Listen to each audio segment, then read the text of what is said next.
Hi guys, today we'll be answering questions related to your gastrointestinal nursing. And believe it or not, a lot of students hate gastrointestinal nursing, but this one is pretty easy, guys, no? So let's try and learn some questions regarding this one. Number one, while charting, you note that the reason for Yanfei's explosive diarrhea was of viral origin. The most appropriate nursing management for Yanfei with acute diarrhea caused by a viral infection is to A. Increase fluid intake, B. Administer an antibiotic, C. Administer an anti-motility drug, or D. Quarantine the patient to prevent spread of the virus. And you are correct if you answered increase fluid intake. Guys, ang tanong sa'yo, most appropriate nursing management. Si Yanfei na patient mong nag-a-acute diarrhea and the cause is of viral of origin. So, ang pinakauna mong i-eliminate is ang antibiotic. Kasi if viral yan, antibiotic will do very little to solve the problem. And especially so, kapag viral ang origin ng iyong diarrhea, guys, this is self-limiting. Pag sinabi mong self-limiting, it will just disappear on its own. So what you have to do, if the problem is of viral of origin, is to manage the signs and symptoms. Symptomatology management ang gagawin mo dito. So you know that if the patient is suffering from acute diarrhea, they will suffer GI losses, fluid losses, electrolyte losses. So ano yung focus mo as a nurse? Syempre, you address those losses. And how do you address that? You increase the fluid intake of Yanfei to prevent dehydration. Correct? Yes. Okay? And you just don't administer any anti-motility drug if it's not ordered by the physician.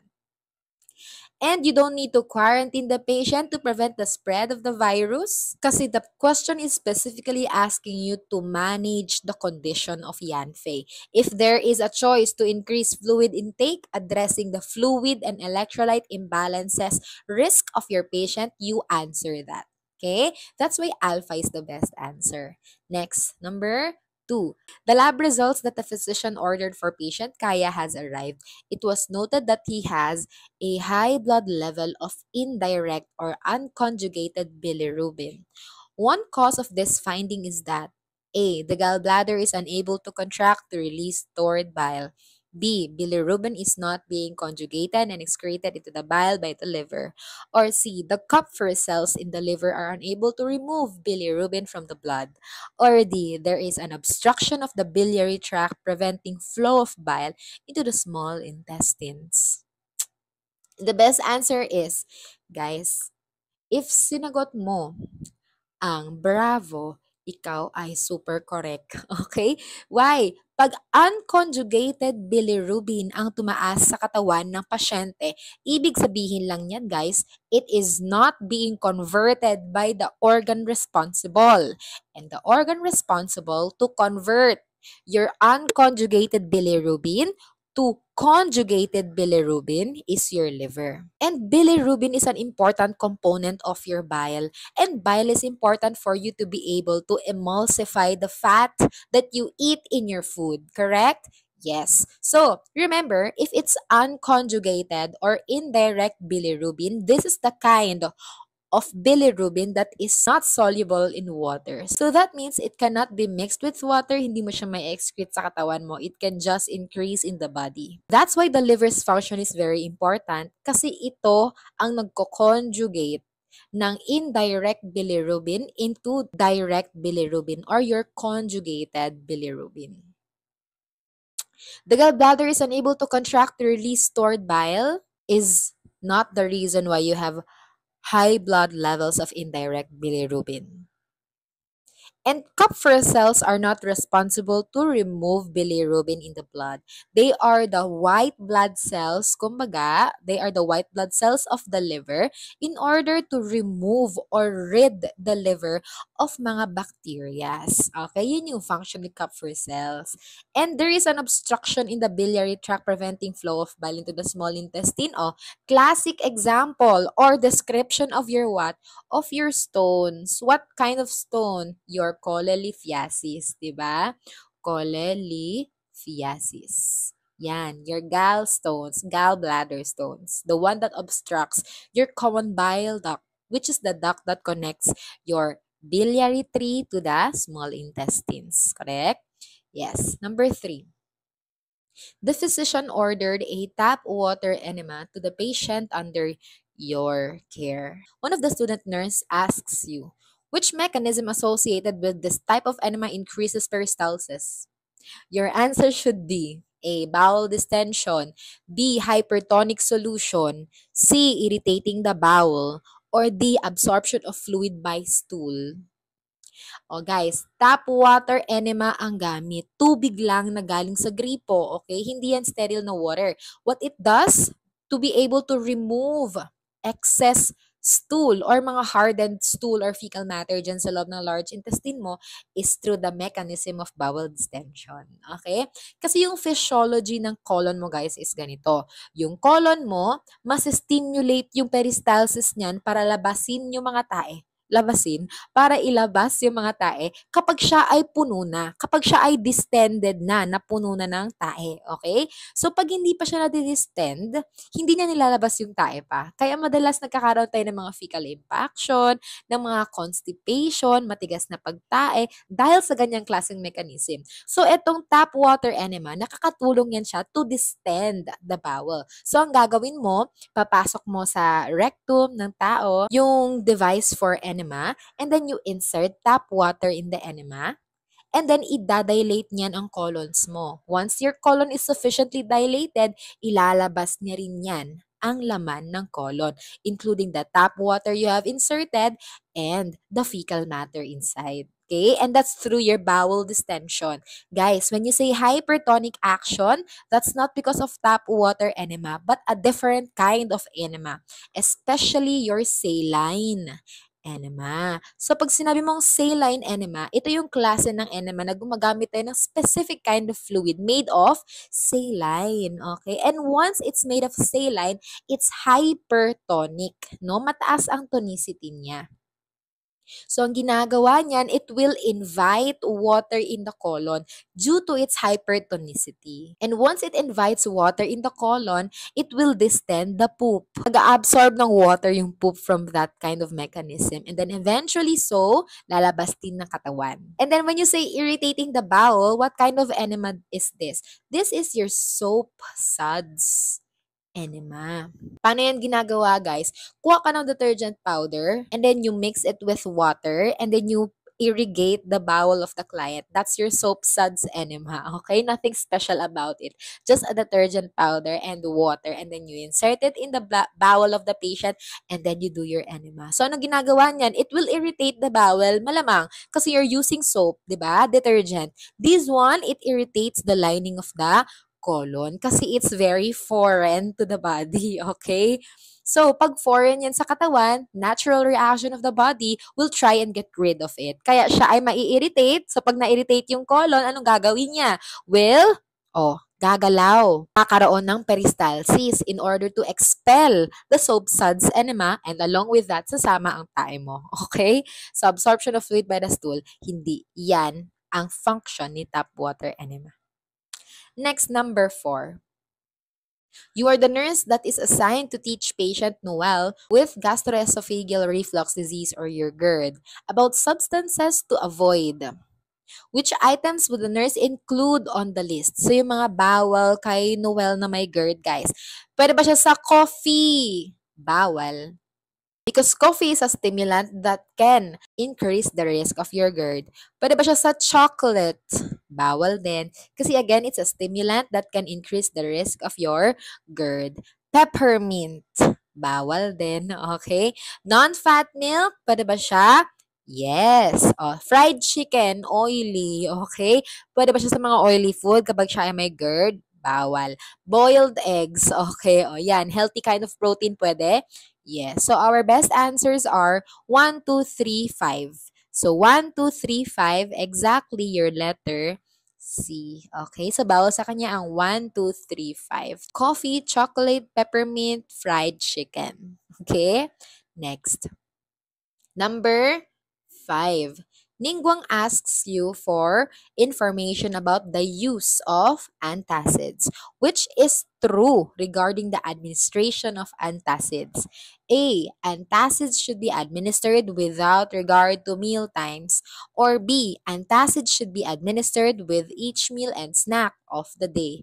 Or C. Antacids should not be administered with other medications. Or D. Antacids should be administered with all other medications for maximal absorption. Guys, you are correct. If sinagot mo ang ano, Charlie, antacids should not be administered with other medications.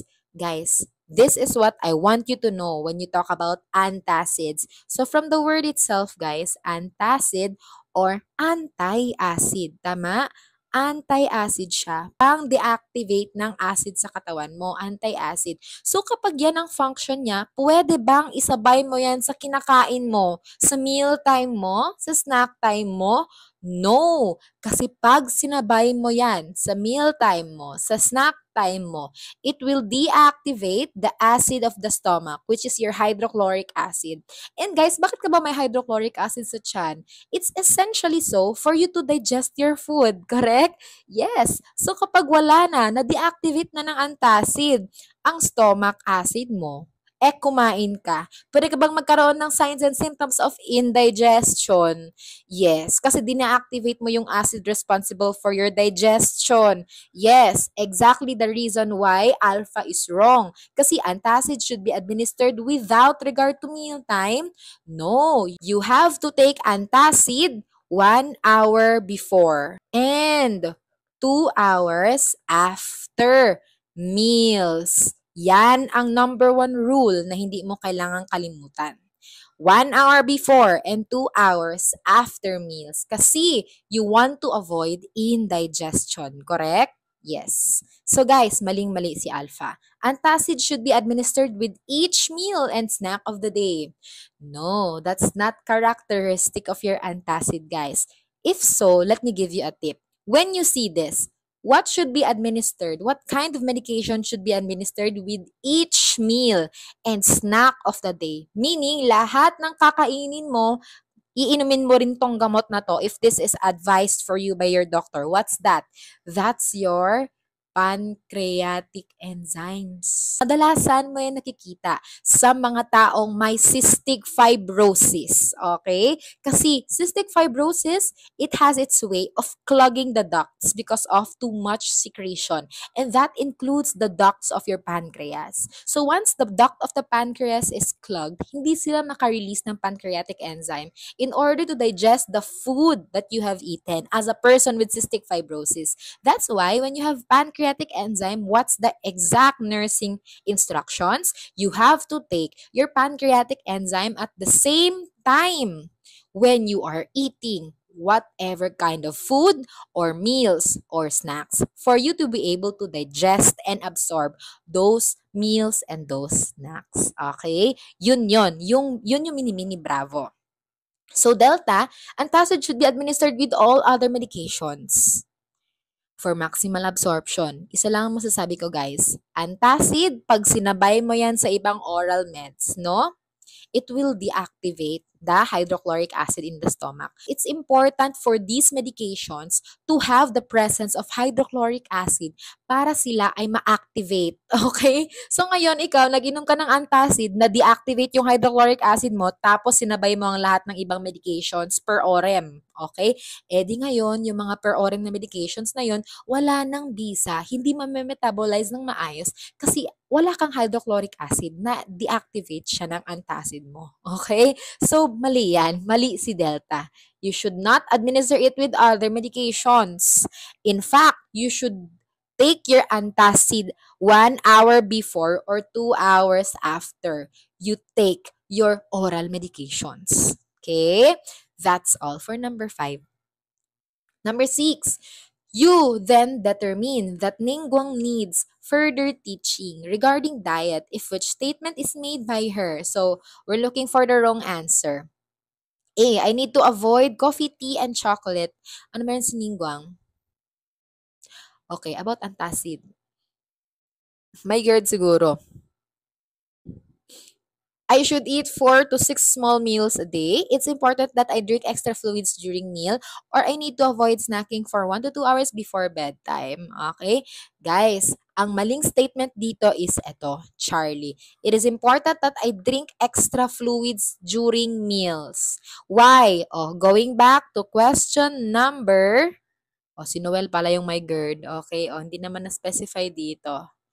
Oh, let's assume Ningguang has GERD. Okay? Ningguang has GERD. So, kapag may GERD siya, based sa choices ha, masabi natin na baka GERD to. Kasi I need to avoid coffee, tea, and chocolate. Yes, these are stimulants that can further increase the risk of the signs and symptoms of your GERD. That's why need to avoid is a correct statement. Needs further teaching, meaning we're looking for the wrong answer. I should eat 4 to 6 small meals a day. That's indeed correct. Kasi kapag ikaw ay may GERD, remember, you have an incompetent lower esophageal sphincter. And that sphincter, less. When it's incompetent, that's the one that causes your GERD, your gastroesophageal reflux disease. The reason why the stomach contents will reflux in the esophagus is because of an incompetent lower esophageal sphincter. The sphincter responsible to close the gap between the esophagus and the stomach. So if it's unable to close and it remains a little open, magre-reflux talaga ang yung mga stomach content. So, bakit kailangan ng small meals per day? 4 to 6 small meals per day para hindi ma-distend ang stomach, hindi mag-reflux ang mga stomach contents. Okay? So, instead of 3 large meals a day, you do 4 to 6 small meals. Small frequent feeding ang tawag natin sa kanyang klaseng diet. Oh, so I need to avoid snacking for 2 to 3 hours before bedtime. Correct. That's to promote an empty stomach, no? Kasi when you are going to bed, you will naturally lie on your back. Diba? Kasi matutulog ka na, syempre. So when you lie on your back and your stomach is full and you have an incompetent less, oh, the more you will have GERD. Tama? The more magre-reflux. So correct ba na you have to avoid snacking 2 to 3 hours before bedtime? Siya ngang tama. So, maling-mali ang mag-drink ng extra fluids during meals kasi that will promote distension of the stomach. So, pag mag-distend ang stomach kasi mas marami siyang contents ngayon kasi you're drinking more fluid during meal times, okay, that will further promote your reflux in your GERD. Okay? So, Charlie is the best wrong answer. Okay? Number 7. While Shangling was providing her health history, he tells you, I have GERD for almost 4 years now. Which most serious consequence associated with this disorder should the nurse anticipate this patient may develop? Okay? A. Esophageal polyp. B. Heartburn. C. Incompetent less or lower esophageal sphincter.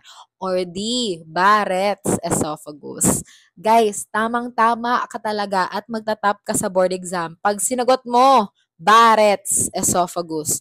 This one is the consequence of your long-term gastroesophageal reflux disease, GERD. What did I tell you about the GERD? Diba? This is your esophagus. This is your lower esophageal sphincter. This is your stomach. Now, every time you have GERD, when you have GERD, you have an incompetent lower esophageal sphincter. So, this sphincter here, imbes na maayos siyang nako-close, slightly open siya. Ganyan, okay? So, pag slightly open siya, every time nagkakaroon ng laman ng stomach mo, pwedeng mag-reflux sa esophagus yung stomach contents. And remember, in the stomach, do you have your hydrochloric acid? The one responsible to be able to digest the food that you have eaten? Yes, okay? So, important note, ang stomach mo ba, acidic ang content? Yes, acidic. And is the stomach wall able to sustain that acidity? Kaya niya bang ma-withstand ang acidity na yan? Yes. Kasi may specialized kind of cell and mucus na dinidischarge ang cells dyan sa stomach to protect the stomach from the hydrochloric acid. Pero guys, question, your esophagus, meron ba nun? Wala. Okay? So, every time there is backflow or reflux of the stomach content to the esophagus, a mucosal layer that is not used or hindi sanay sa acidic environment. What happens? Itong area dito ng esophagus ay masisira dahil sa acidic content na nagre-reflux lagi. Over the years, if you have GERD that is unresolved, unmedicated, unmanaged, what happens? You get Barrett's esophagus. Ano yan? It's when the cells in the esophagus will try and compensate and try and survive an acidic environment they are constantly exposed to. Dahil wala silang choice, dahil may incompetent lower esophageal sphincter ka. So, ang gagawin niyo esophagus mo, ako na lang mag-adjust. I will transform into a different kind of cell. A cell that can withstand an acidic environment. And what cell is that? You are correct if iniisip mo, cells ng stomach. Okay? So, si Barrett's esophagus, guys, when you look at your esophageal mucosa, when you look at the tissue of your esophagus, you will no longer see esophageal cells, esophageal tissues. What you will see is tissues quite similar to the tissues of your stomach. Okay? Kasi those are the kind of tissues that can withstand an acidic environment. And since lagi naman siyang exposed sa acidic environment, mag-transform na lang siya into a different kind of cell, the one that can withstand an acidic environment. So that's exactly a characteristic of your Barrett's esophagus, the consequence of your long-term GERD. And guys, listen carefully. This one is the highest risk of an individual to get esophageal cancer. So, pag narinig mong Barrett's esophagus, that's the one closest to the risk of esophageal cancer. Kasi guys, how do you define cancer? Is it when a normal cell, changes its form to an abnormal one, okay? Or to a cell that they are not supposed to be, correct? Yun yung simplest definition of cancer. So if an esophageal cell tries to become a gastric mucosal cell, okay, exactly looks like cancer, di ba? That's why Barrett's esophagus has the highest risk of developing esophageal cancer, okay? Esophageal polyp is not. Heartburn is a sign of your GERD, but it's not a complication or consequence associated to the long-term GERD. And incompetentless is what? The probable cause of your GERD and not the consequence that will develop if you have GERD for long term, okay? Oh, so may long term sa GERD, guys, and that's your Barrett's esophagus, your esophageal cancer. Number 8. While caring for Xiao with cholecystitis, who is experiencing nausea and vomiting, what nursing action is a priority to address this symptom? A. Administering antiemetic medications. B. Withholding oral intake. C. Encouraging increased fiber intake. Or D. Elevating the head of the bed. Ayan na guys. Eto na talaga guys. You are the best if alam mong A, B, C prioritization to. Kasi the question is asking you on the priority. The best answer is no other than elevating the head of the bed. Correct? Kasi when you elevate the head of the bed, will that decrease the risk for aspiration? Aspiration, yung pagpunta ng vomitus to the airway. Okay, that's an airway concern. Precisely the priority here, airway. So, delta is the best answer, di ba? No-brainer answer. Airway, breathing, circulation, saan dyan ang airway? Delta. Okay? Administering antiemetic medication later if it's ordered by the doctor, but your priority as asked as a nurse is airway, breathing, circulation, so you deal with aspiration. That's delta. You elevate the head of the bed, you prevent aspiration. Withholding oral intake, pwede, but is that addressing any airway concern? Hindi. Diba? Hindi. That will just decrease the risk of vomiting. So the more you will drink water, the more you will vomit. Correct? Encouraging increased fiber intake later na. Fiber intake, kailan yan? Pag may constipation. Pag wala, hindi kailangan. Okay? Airway, breathing, circulation. Next, number 9. Among Filipino patients, which complication is more commonly associated with gastric ulcer as compared to duodenal ulcer? A for ambot. It's a Bisaya term for ewan. Okay. Eliminate na natin yan. Or B for gastroesophageal bleeding. or C, pyloric stenosis, or D, pancreatitis? Guys, the best answer is gastrointestinal bleeding. Pag sinabi mong gastrointestinal bleeding, bleeding in the GI tract, so including your stomach, intestinal, okay? So, your stomach and your intestine. So, pag nagbi-bleed yan, most likely that's a gastric ulcer, di ba? Characteristic of your gastric ulcer, hematemesis, pagsuka ng dugo, okay? So, when you have ulcers in the stomach, masakit yan pag natamaan ng sobrang daming hydrochloric acid. That's why when the patient vomits, coffee ground MSCs, hematemesis, okay? Characteristic of gastric ulcer. So, pyloric stenosis, that's a pediatric disorder associated with an olive-shaped mass, tama, and projectile vomiting. Sa baby, pedia naman. Pancreatitis naman, the cause is not because of ulcers, no, directly, but rather autodigestion of the pancreatic tissue because of pancreatic enzymes. So, eliminate from the choices, not included.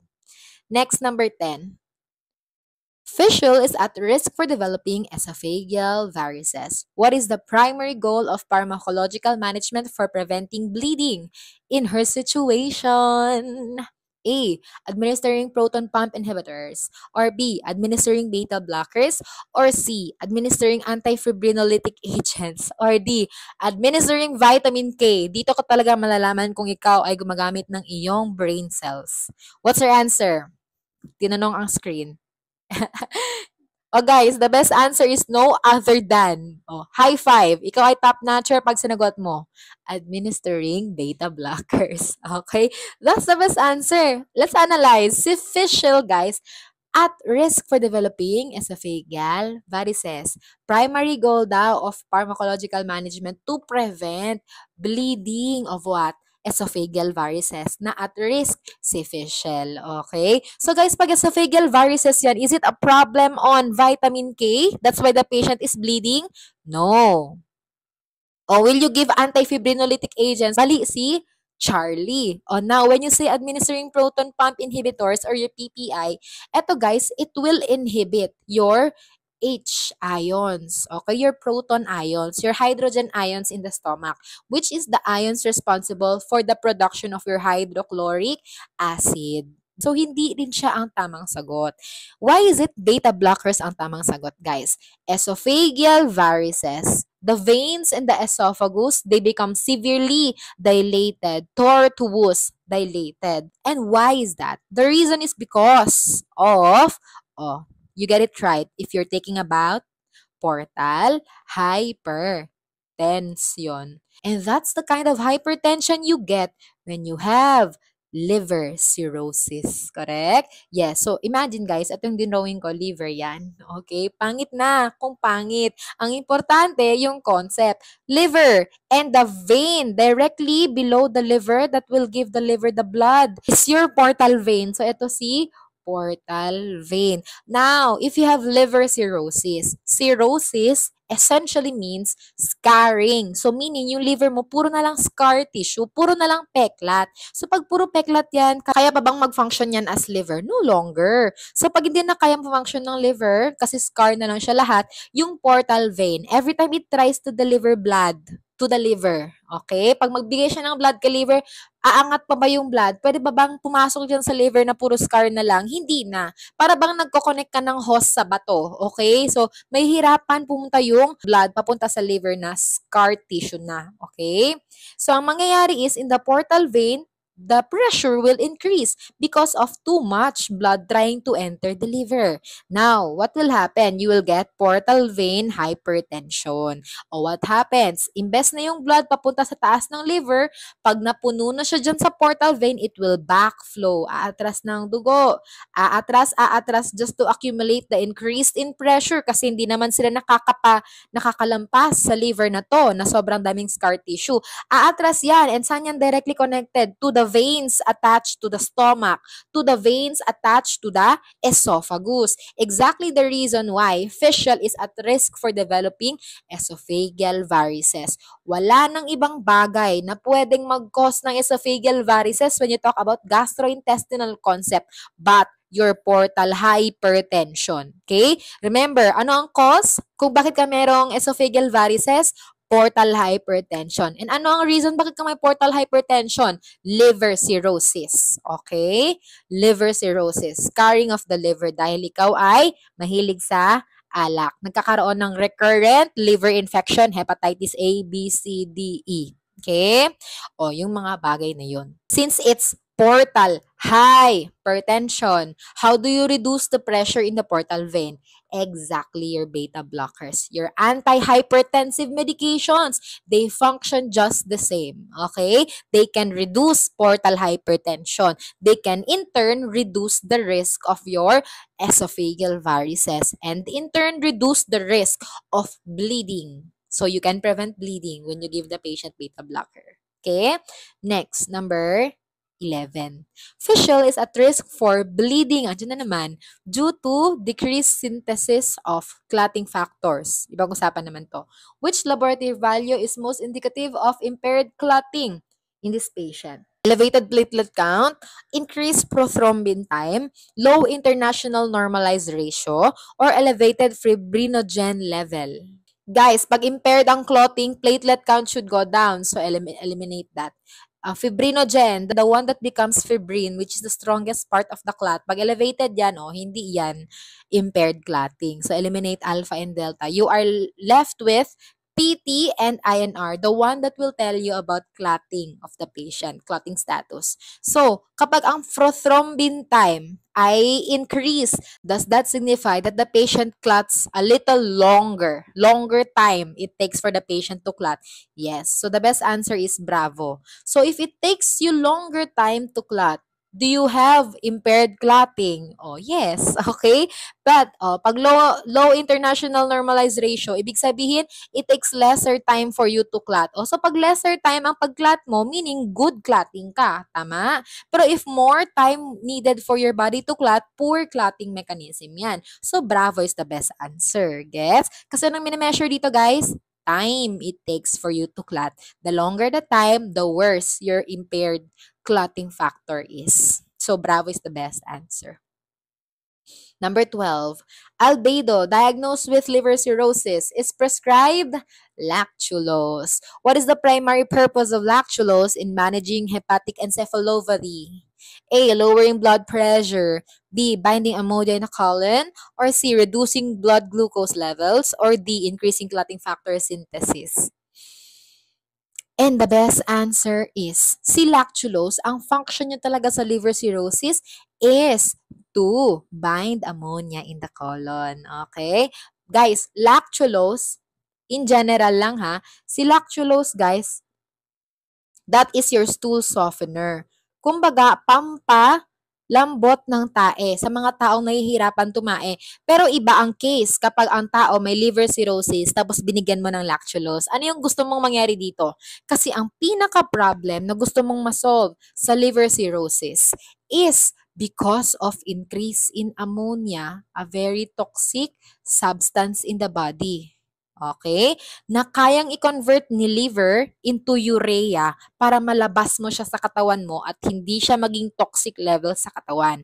Pero kapag ikaw ay may liver cirrhosis, palyado na ang liver mo, puro na lang siya scar tissue, puro na lang siya peklat, wala na siyang healthy liver cells. Anong mangyayari? Ammonia, which is a very toxic substance, especially in the brain, will increase in the body. And guess what, guys? Ammonia in the gastrointestinal tract is also produced by these stupid little bacterias of the intestine, especially your colon. Kasi yung colon mo, guys, home of thousands, if not millions of bacterias that are still unnamed and they produce a lot of ammonia. Okay. So parang nabubuhay lang sila sa colon mo para mag-produce ng ammonia. So anong gagawin ng physician? Will essentially give you lactulose para ikaw ay tumain ng maayos, bind ang ammonia sa colon, ma-excrete mo sa stool mo yung ammonia to reduce the loads of ammonia in the body that your liver can no longer convert into urea para malabas. Okay? Sa katawan. Kasi palyado na nga ang liver mo. So, the function of lactulose is to bind ammonia in the colon. You want to lower the blood pressure? Give antihypertensive meds. Okay? You want to reduce blood glucose levels? Give insulin. Okay? Increasing clotting factor synthesis. O, iba yan. That's your vitamin K. Pwede bang magbigay ng vitamin K sa pasyenteng palyado ang liver? Yes, especially if they have severe bleeding episodes. Correct? Yes, kasi remember guys, ang mga vitamins na produce ng liver mo, if you have a healthy liver, is your vitamins A, D, E, K. Ang ADEK mo na vitamin. So, the loss of vitamin K because of the loss of liver function, will naturally impair the clotting factor system of the body. Okay, so in this specific question, it's about lactulose, so bravo is the best answer. Sige, number 13, satan na naman. You are assessing keking with abdominal pain. Which assessment findings should be consistent with acute pancreatitis? Select all that apply. Diarrhea, black tarry stool, hyperactive bowel sounds, gray-blue color at the flank, or abdominal guarding and tenderness, or left upper quadrant pain with radiation to the back. Okay? So, tatlong answer lang, guys. Pancreatitis, tanggalin mo ang diarrhea because the problem is in the pancreas. Okay? Black tarry stool, that's characteristic of what? Diba? Upper gastrointestinal bleed, like your gastric ulcer. So, eliminate that. So, guys, eliminate natin ang may 1. Eliminate natin ang may 2. Tama? Kasi nag-eliminate tayo ng 1 and 2. Oh. Test-taking strategy. So, we are left with Charlie and Delta. Ano ang naiba? Si Delta may 6, si Charlie wala. So, tingnan natin ang 6. Left upper quadrant pain with radiation to the back. Question, nasaan ba si pancreas? Nasa left ba? Nasa right? Pancreas is in the left. That's why the best answer is Delta. No, wala tayong hyperactive bowel sounds when you talk about pancreatitis. Kasi what could have been the reason why pancreatitis happened, especially pag acute yan, guys? Most often than not, it's because of autodigestion. The pancreatic enzyme is digesting the pancreas itself. And most often, it's because of autodigestion caused by bato or stone, like your cholelithiasis, no, once it obstructs the common bile duct. Okay? So guys, may gray-blue color at the flank. Oh, at the flank, what do you call that? You call that your gray Turner sign. Characteristic of your pancreatitis. Once it starts to perforate, no? Pag nag-perforate or nag-bleed siya. So, pag nag-bleed siya, it will produce bruising. So, that's your gray blue color at the flank or your gray Turner sign. Abdominal guarding, pag may gray Turner sign ka, di ba perforation, nag-perforate na yung pancreas mo into the peritoneal cavity. So, essentially, meron kang abdominal guarding and tenderness din, which is characteristic din of peritonitis, tama? Pag nag-perforate yung isang organ to the peritoneal cavity. So, yan, abdominal guarding and tenderness. And left upper quadrant pain radiating to the back kasi nasaan ang iyong pancreas? Nasa left. Sino yung nasa right, guys? One of the biggest internal organ, your liver. Okay? Nasa right siya. Right side ng abdomen. So, yung mga nasa left, nandyan na sina spleen, sina pancreas. Number 14. As a knowledgeable nurse, what is a common symptom experienced by individuals with chronic pancreatitis? Acute and severe abdominal pain, or jaundice and steatorrhea, or intermittent pleuritic chest pain, or left upper quadrant mass? Guys, the best answer is no other than left upper quadrant mass. Okay? Nasaan yung location? Nasa left, di ba? Your pancreas is situated on the left side of the abdomen. Now, pag chronic pancreatitis yan, meaning it's inflamed for longer time, like more than 6 months. Kasi chronic na yung case mo, di ba? Okay. So, will that inflame the pancreas? Mas lalaki yung size ng pancreas mo dahil sa long-term inflammation. Yes. So, pag nag-inflame yan, will it cause the tissue to increase in size, causing formation of a mass? Yes. And where is it located? On the upper quadrant, left upper quadrant. Yan ang correct answer. Severe and acute abdominal pain that can happen in both acute and chronic pancreatitis. Jaundice and steatorrhea, most of the time you see that in obstructions because of stone, no? Not so much characteristic of pancreatitis. Intermittent pleuritic chest pain, pag inflamed ang pancreas, can it also cause pain on the area of the chest, especially yung sa lungs, no? Kaya nga pleuritic chest pain. Yes, okay. Pero can you see that both in acute and chronic pancreatitis? Yes. So what sets them apart is the formation of a left upper quadrant mass. That one is characteristic of only your chronic pancreatitis. Next, number 15. Yoimia, diagnosed with ulcerative colitis, has experienced frequent severe exacerbations over the past several years. She is admitted to the hospital with intense pain, severe diarrhea, and kachicha or kakecha, whatever, kakisha. Which therapeutic course should you expect the physician will explore with this client? So guys, ang meaning lang nito guys is yung pagkapayat niya, severely emaciated, para siyang butot balat na lang. Okay? Yun yung definition ng kakicha or kakechik, whatever. O ano daw ang therapeutic course na ina-expect natin ibibigay ng physician sa client? Intensive chemotherapy, continued medical therapy, surgical therapy na colectomy, or diet therapy na low roughage, high protein. This is what I want you to know. Your ulcerative colitis, this can be cured by a surgery, and that surgery is colectomy. Okay, so pag sinabi dyan, meron siyang frequent severe exacerbations over the past several years. Naghihirap si Yoimiya sa kanyang ulcerative colitis. So sa tingin mo, meron na siyang intense pain, severe diarrhea, and sobrang payat na si Yoimiya. Hirap na siya sa sakit niya. Ano ang pwede nating ma-preempt na i-consider ng physician para matigil ng paghihirap niya?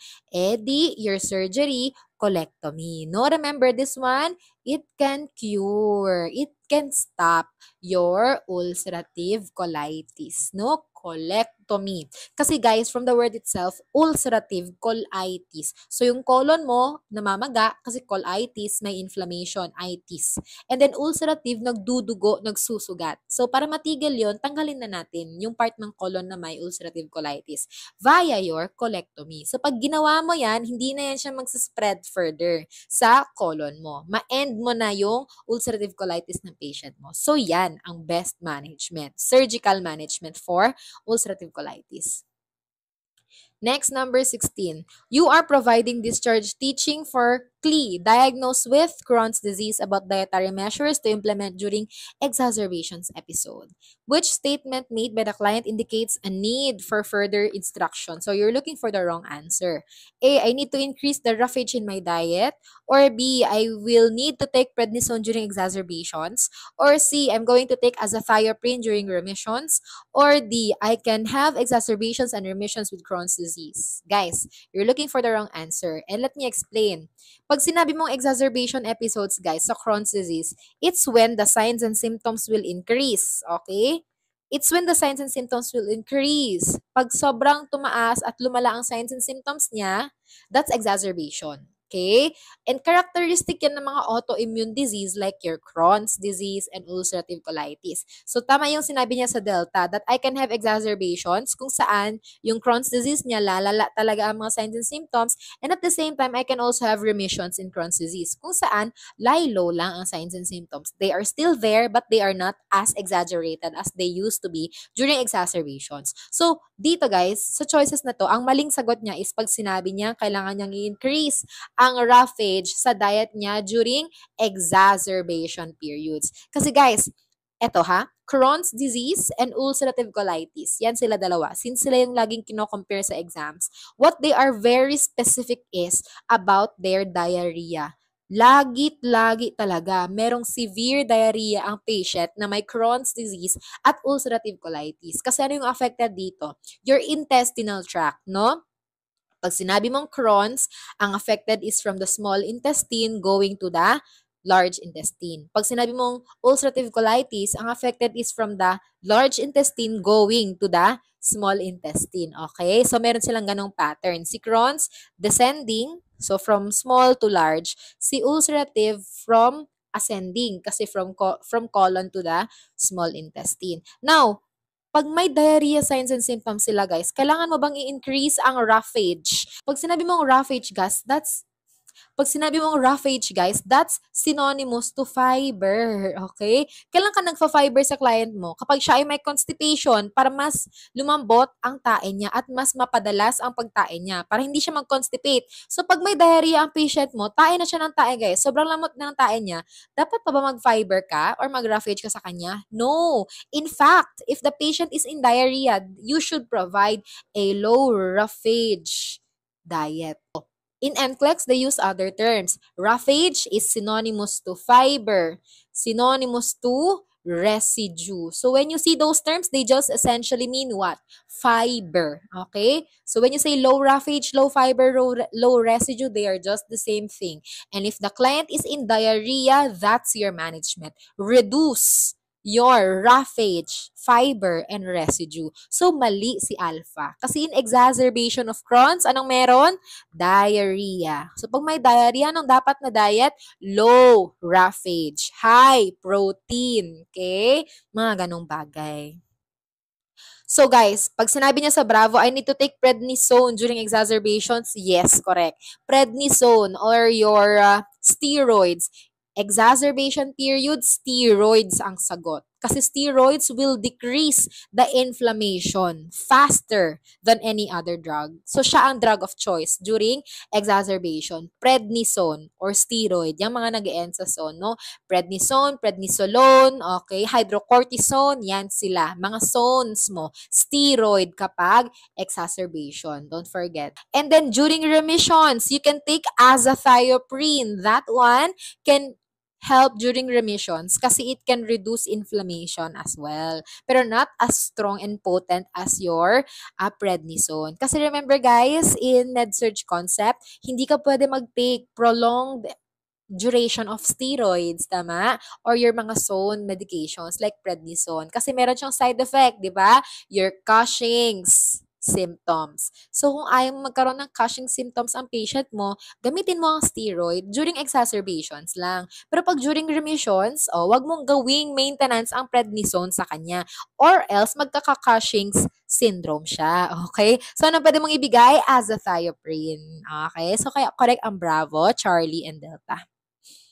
Next, number 17. Tartaglia had just had surgery to create an ileostomy. The nurse assesses the client in the immediate post-operative period for which most frequent complication of this type of surgery. Ileostomy, that's a stoma. On the ileum. Remember, stomach, duodenum, jejunum, ileum, the third segment of the small intestine right before your colon. Diba? Before maging large intestine. So, nandoon yung, yung stoma niya, sa ileum niya. So, ano daw ang pinaka-frequent complication dito pag nagkaroon ka ng ileostomy? Folate deficiency, malabsorption of fat, intestinal obstruction, or fluid and electrolyte imbalance. Ikaw nang mag-isip, guys. Ikaw nang mag-isip. Imagine, small intestine mo, buo. They are intact kasi you have your stomach pa, you have your duodenum, and then your jejunum, and then your ileum. Tapos ileostomy na. Disconnected na siya to the large intestine. Kumbaga, hindi natin gagamitin ang large intestine mo para ikaw ay maka-evac. Doon natin ilalabas sa ileostomy mo. Ang lahat ng dumi mo. Wala kang large intestine. So, ano ang complication ng surgery na to? You are a top-notcher if sinagot mo fluid and electrolyte imbalances. Remember, what's the function of the large intestine? Is it to reabsorb fluid and electrolytes? Reabsorption of fluid and electrolytes? Yes. So, pag wala na silang part ngayon sa gastrointestinal tract mo, kasi pinutol mo na hanggang ileum, nag-ileostomy ka na, meron pa bang fluid and electrolyte reabsorption? Wala na. So, at risk ka ba of fluid and electrolyte imbalances? Yes. And especially so, guys, this is what I want you to know. If it is an ileostomy, continuous yan ang discharge or ang drainage ng discharge niyan. You cannot control. Unlike if it's a colostomy, nasa colon ang location ng stoma mo. This one, nasa ileum, your small intestine. So listen, in your small intestine, hindi mo kayang kontrolin yung paggalaw niyan. Para bang pag-evac mo, di ba nakokontrol mo kung kailan mo gustong tumae? Di ba? Kasi nasa part ng colon mo pa yon. You have control over the function of the colon. Lalo na pag ito ay pinapractice mo. 'Di ba? Kaya may stoma irrigation practice tayo pag may colostomy. Pero pag ileostomy, continuous ang discharge niyan. The more the discharge happens, the more you are at risk of fluid and electrolyte imbalances. Okay? That's why that's the best and only answer for this question. Next. Number 18, in planning care for Kazuha, you recognize that a major difference between ulcerative colitis and Crohn's disease is that Crohn's disease is A, does not lead to malabsorption syndrome, or B, starts from the sigmoid, then progresses to the descending colon, or C, often occurs after surgery, while ulcerative colitis is curable with colectomy, while ulcerative colitis is curable with colectomy, or D, is manifested by tenesmus and hematochezia. Guys, you are correct. If you answered and ginamit mo yung tinuro ko kanina, Charlie, often recurs after surgery, while ulcerative colitis is curable with colectomy. Yes, that's indeed correct. Listen, Crohn's disease and ulcerative colitis, they are both disorders of the colon, of the intestines, no? Small intestine and the colon. So, si Crohn's disease, kahit naputulin mo na yung segment kung nasaan nagsimula si Crohn's disease, babalik at babalik pa rin siya. Pero si ulcerative colitis, pag pinutol mo na yung segment kung saan siya galing, mag-colectomy ka sa kanya, mawawala na si ulcerative colitis. Okay? That's why Charlie is the best answer. Alpha does not lead to malabsorption syndrome, si Crohn's disease, mali. Kasi nasaan ang effect ni Crohn's disease, guys? Nasa small intestine. And going back to the basic anaphysio, anong function ni small intestine? Mag-absorb ng nutrients. Tama? Mag-absorb ng nutrients. So, pag hindi na siya maka-absorb ng nutrients, kasi wasak na siya dahil kay Crohn's disease, pwede bang mag-lead to malabsorption syndrome si Crohn's? Yes. That's why wrong si alpha. Starts from the sigmoid, then progresses to the descending colon. Sino yan? Sino nagsa-start sa colon, guys? Ando no, ulcerative colitis. That's ulcerative colitis. That's not Crohn's disease. Si Crohn's disease, nagsa-start saan? Small intestine. So, sino yung nagsa-start sa colon? Si ulcerative colitis. From the word itself, colitis. Colon inflammation. So, bravo is also wrong. And delta, manifested by tenesmus and hematochezia. Tenesmus is gusto mong tumae. It's the tumae feels. Tenesmus. And then hematochezia, that's the presence of blood in stool. Tama? So, these are characteristic of what? Ulcerative colitis. Diba? Namamaga ang colon, colitis, ulcerative, may pagdudugo, may pagsusugat. So, anong itsura ng tae mo? May dugo ba? Yes. Kasi ulcerative colitis eh. Tapos, tenesmus, tae ka ba ng tae? Yes. Diba? Ulcerative colitis, kasi namamaga yung colon mo. So, delta is still ulcerative colitis. What is it being asked? Crohn's disease. So, Charlie is the best answer. Number 19. You are assessing Ito. Which factors in his history probably played a role in the development of his hemorrhoids? Si Ito may hemorrhoids. Select all that apply. Constipation, hypertension, eating spicy foods, bowel incontinence, numerous pregnancies. Let's assume Ito can get pregnant. So ano dito, guys? Can constipation yield hemorrhoids? Yes. That's one of the most common reason. Ano pa? Is it because of your eating spicy food? Misconception to ng mga tao kapag nag-eat ka ng spicy food, magkaka-hemorrhoids ka. Not true, okay? Not true at all. Bawal incontinence, tae ka ng tae, hindi mo pigilan yung paglabas ng tae mo, mali. Okay?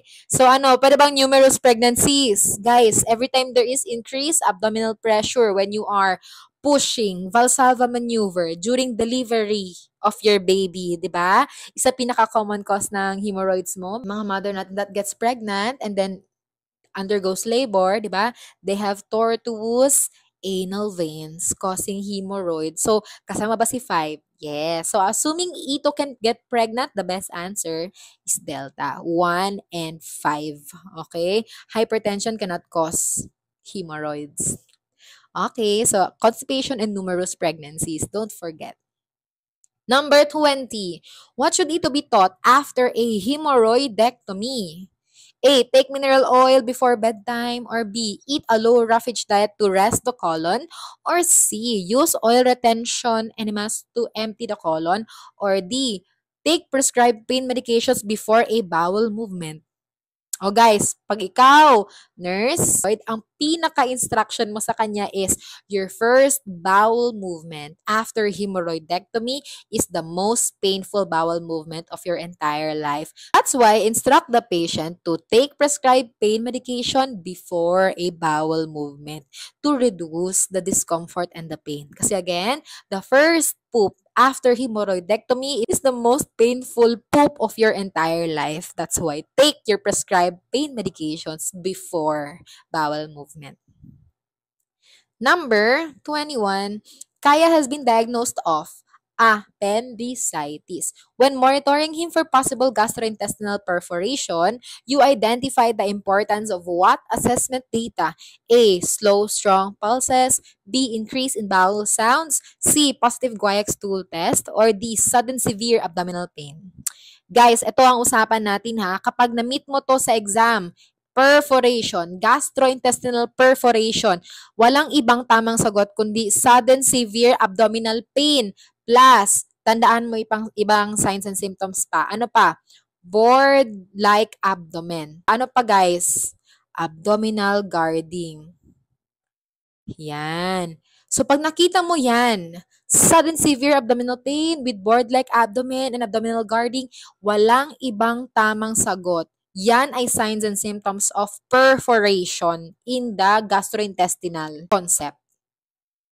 Ibig sabihin yan, yung whatever organ is involved in the gastrointestinal tract, nag-perforate na siya or nag-leak out na siya saan? Sa peritoneal cavity mo. Okay? Kumbaga, para siyang sumabog, okay? Para siyang nag-leak, okay? Mas lumala na siya ngayon, ganun. Parang nag-rupture. So, in this case, appendicitis, nag-rupture, nag-perforate, saan? Sa peritoneal cavity. Nag-cause ng sudden severe abdominal pain, nag-cause ng board-like abdomen, nag-cause ng abdominal guarding. Yun yung ibig sabihin ng perforation. Okay? So, walang ibang tamang sagot kundi delta.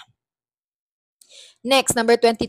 Ayato is admitted to the hospital after vomiting bright red blood and is diagnosed with bleeding duodenal ulcer. He develops a sudden, anito na naman, sharp pain in the mid-epigastric region along with a rigid board-like abdomen. These clinical manifestations most likely indicate which of the following. Guys, anong usapan natin guys? You are looking for perforation. Di, delta. The ulcer has perforated. Wala nang ibang tamang sagot. Okay? So, ano yung usapan natin, guys? When you see sudden, sharp pain o mid-epigastric region, rigid, board-like abdomen.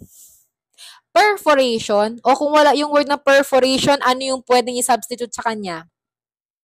Peritonitis. Okay? Wala nang ibang tamang sagot, peritonitis. Yan ang usapan natin, ha? Yan ang usapan natin kapag nasa board exam ka na. Okay? Don't forget. Or kahit sa exam mo lang sa school, kasama ang iyong professor or CI. 23. A client with peptic ulcer disease tells the nurse that he has black stools, which he has not reported to his physician. Sa'yo niya sinabi kasi sa'yo siya comfortable. Based on this information, which nursing diagnosis would be appropriate for this client? A. Ineffective coping related to fear of diagnosis of chronic illness. Or B. Deficient knowledge related to unfamiliarity with significant signs and symptoms. Or C. Constipation related to decreased gastric mobility.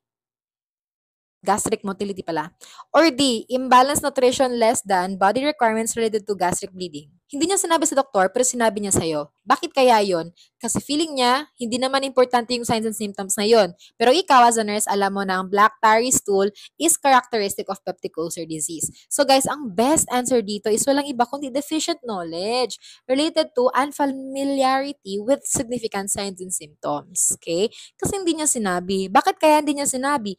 Kasi hindi niya alam na kailangan palang sabihin yun. Okay? Okay, so what's the best answer? Deficient knowledge regarding to the signs and symptoms.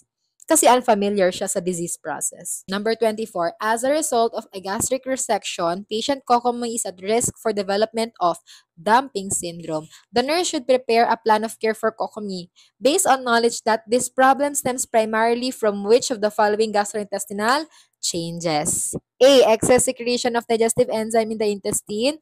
B. Rapid emptying of stomach contents into the small intestine. Or C. Excess glycogen production by the liver. Or D. Loss of gastric enzymes.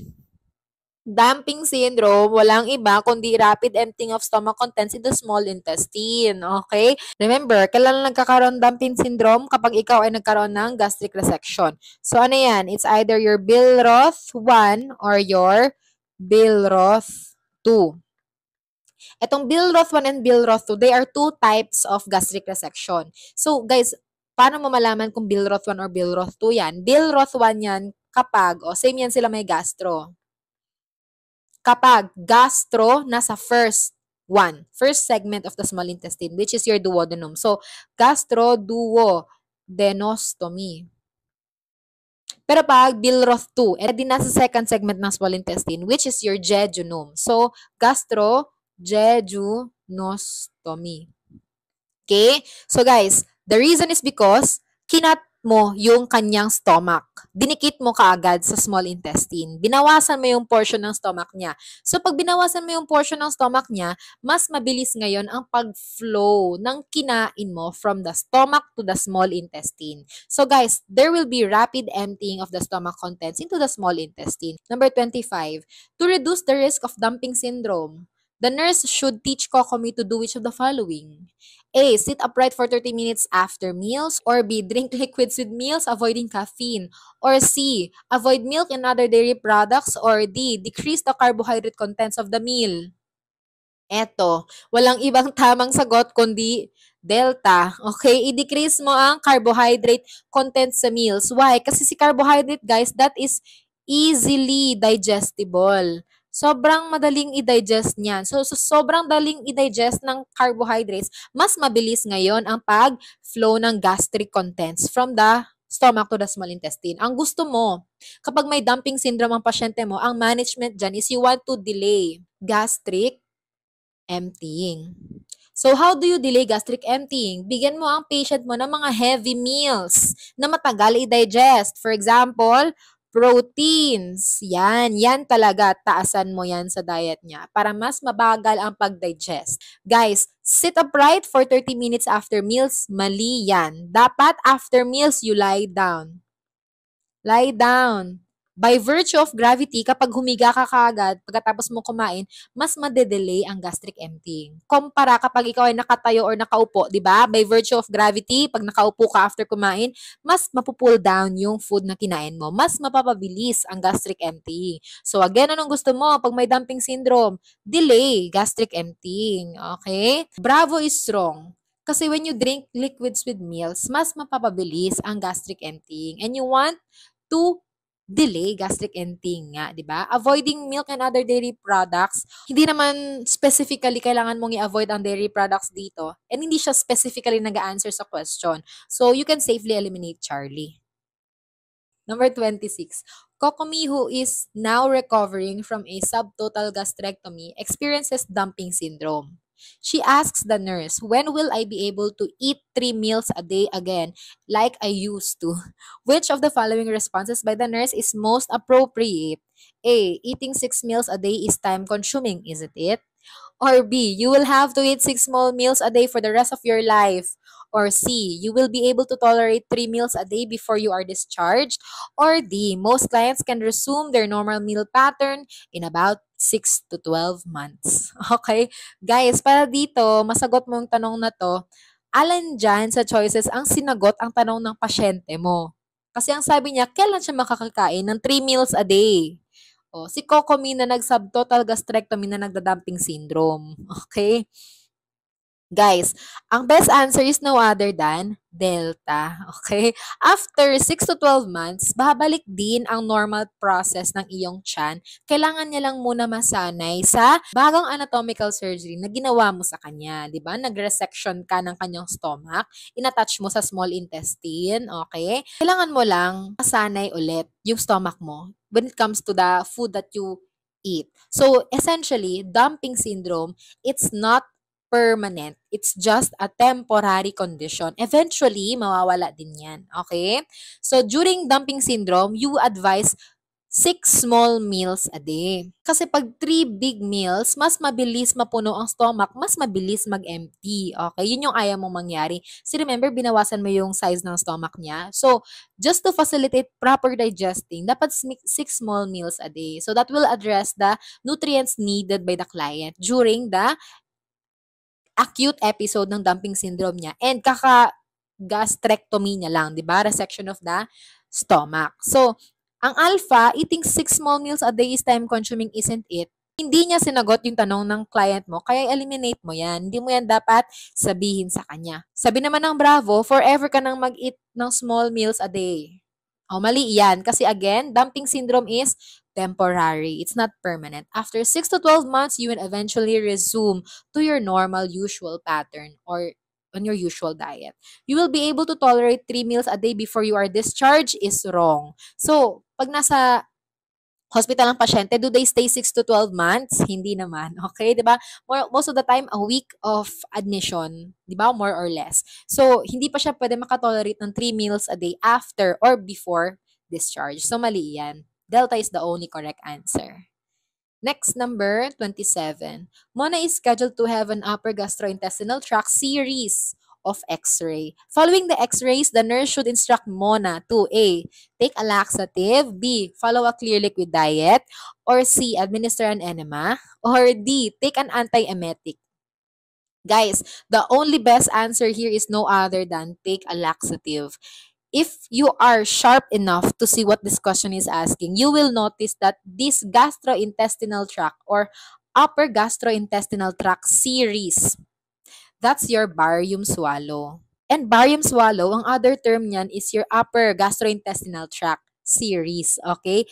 Upper GI series. Yan ang ibang pangalan niya. Okay? So, gagamit ka ng barium, ipapaswallow mo sa kanya, hence the term of the procedure, barium swallow, which is the dye used, barium. Diba? Yan yung dye na gamit mo. Then, after niya mag-swallow ng barium, you will flash X-ray to see the mucosal lining of the gastrointestinal tract. Yun yung purpose kung bakit mo siya binigyan ng barium. So, dye plus X-ray yan ang gagawin mo dyan. So, why do you need to take a laxative after your barium swallow? Kasi the way to excrete barium is through your poop. Diba? So, to excrete barium in the body, laxative can help. No? Para hindi siya mag-accumulate sa katawan mo. Kasi is barium in the body toxic? Yes. So, hindi siya pwedeng mag-accumulate sa katawan mo on longer periods. So, laxative, yan ang ibibigay mo to increase barium excretion. And anong magiging kulay ng tae mo, guys? During barium swallow, the poop will be color white. Kung wala ang term na white, chalk. Chalk-like, parang chalk. Okay? Yan lang. Walang ibang tamang sagot dyan. There's no specific clear liquid diet, but you can increase your fluid intake in order to facilitate the excretion of barium. You don't need to administer an enema, no, unless meron na tayong obstruction or meron kang constipation na hindi matanggal-tanggal ng ibang other methods, pwede kang mag-enema. Pero for this one, it's not indicated. And then antiemetic, that's for vomiting, not indicated for barium swallow procedure. Number 28, as a knowledgeable nurse, you know that which of the following dietary measures would be useful in preventing esophageal reflux. So esophageal reflux, that's also your GERD, shortcut lang, okay? Eating small, frequent meals, or increasing fluid intake, or avoiding air swallowing with meals, or adding a bedtime snack to the dietary plan. Diba? Similar lang ang choices, but they essentially mean the same concept. Ang answer dito is eating small, frequent meals. No, 6 small feedings ka. Or sinasabi natin, small, frequent meals or your small frequent feeding SFF. Yan. Kasi meron kang GERD. Again, anong problem sa GERD? Meron kang incompetent lower esophageal sphincter. So kung may incompetent lower esophageal sphincter ka, ayaw mong mabilis mapuno ang stomach mo kasi pag napuno siya, magre-reflux ang stomach content. So paano mo ma-avoid yon? Without jeopardizing the diet of the client, the nutrients needed by the client, 6 small frequent feedings. So, nagiging SFF yan, that's in 6 small divided feedings. So, 6 times a day siya kumain ng small portions of the food. Okay? I-break down mo yung 3 large meals into 6 small meals. So, increasing fluid intake, bawal kasi it will distend the stomach o mas regurgitate ngayon ang mga stomach contents. Avoiding air swallowing with meals. O, tama din yan, no? Yung avoiding use of straw. Kasi sabi nila, when you're using straw, you ingest more air and introduce more air in the stomach. Okay? So that will also distend the stomach and cause your reflux. Pero it's no guarantee. Kaya hindi siya ang best answer kasi when you avoid air swallowing, it's not a guarantee that it will help you with your GERD. Okay? That's why, that's not the best answer. Delta, adding a bedtime snack, mas lalo. Dapat empty na ang stomach mo 2 to 3 hours before you go to bed. Kasi when you lie flat, you don't want the stomach contents to regurgitate. Kasi may GERD ka nga, di ba? So, bawal ang bedtime snack. Dapat empty na ang stomach 2 to 3 hours before bedtime. So, that makes Delta wrong. Next, number 29. The physician prescribes metoclopramide hydrochloride or Reglan for Lumine with GERD. The nurse plans to instruct Lumine that this drug is used in therapy to accomplish which of the following objectives? A. Increase tone of the esophageal sphincter, or B. Neutralize gastric secretions, or C. Delay gastric emptying, or D. Reduce secretions of digestive juices. Guys, ang function ni metoclopramide para sa GERD is because it will increase the tone of the esophageal sphincter. Okay? Ano yung problem kay GERD, guys? Incompetent lower esophageal sphincter. Incompetent siya, hindi niya kayang isara yung gap between the esophagus and the stomach. So ngayon, when you give metoclopramide, isa sa function niya is that it will increase the tone. It will prevent the regurgitation or the backflow of the gastric contents. Okay? So yan ang answer. Wala nang iba. When you say neutralize gastric secretions, sino gumagawa niyan? Sino nagdo-neutralize, guys? No other than your antacid. Tama? Sino nagdadelay ng gastric emptying? Yung mga management natin sa dumping syndrome. Yun. Reduce secretion of digestive juices. O, pwedeng PPI. Diba? Pwedeng PPI. Pwedeng H2 blockers. Sulat ko. Ayan. So, next, number 30, last item. The nurse should instruct the Lumine. Ano ba to? Erase natin. The nurse should instruct Lumine to avoid which of the following drugs while taking metoclopramide hydrochloride. So, bawal. Guys, antacid, antihypertensive, anticoagulants, alcohol. Ikaw na talaga. Wala nang ibang pwedeng i-avoid dyan kundi alcohol, okay? Bukod sa hindi talaga siya dapat isabay sa mga gamot na iniinom mo when you're trying to be healthy kasi may sakit ka na, alcohol, hindi pwedeng isabay sa metoclopramide. Kasi si metoclopramide, guys, this can make you dizzy, sleepy, para bang sedated. Yun yung side effect ni metoclopramide. So, alcohol can in turn do the same thing. So, hindi sila pwedeng isabay kasi parang same sila CNS depressant. Okay? So, bawal talagang isabay itong dalawang to. Pwedeng isabay sa antacid? Yes. Pwedeng isabay sa antihypertensives? Yes. Pwedeng isabay sa anticoagulants? Walang problema. Okay? So, that's all. Hope you learned. Bye!